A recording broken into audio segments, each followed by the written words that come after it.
İngiltərənin Chelsea klubu Fransanın Strasbourg komandasının yarım müdafiəçisi Ryan Messi ilə maraqlanır. Bu barədə Team Talk məlumat yayıb.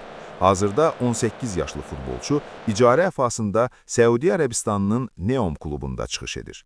Mənbənin məlumatına görə Almaniyanın Bavariya, İspaniyanın Barcelona və Fransanın PSG klubları da oyunçuya maraq göstərib. Lakin Chelsea-nin sahibləri Bluco futbolçunu öz multiklub sistemindən buraxmaq niyyətində deyil. Əvvəlki plana əsasən Ryan Messi 2026-27 mövsümündə əvvəlcə Strasburgun əsas heyətində möhkəmlənməli, daha sonra isə Londona, Stamford Bridge stadionuna keçməli idi. Hazırda bu plan yenidən nəzərdən keçirilir. Qeyd edək ki, Messi cari mövsümdə 22 oyunda 3 qol vurub və bir məhsuldar ötürmə edib. Onun Strasburgla müqaviləsi 2030-cu ilin 30 iyun tarixinə qədər qüvvədədir.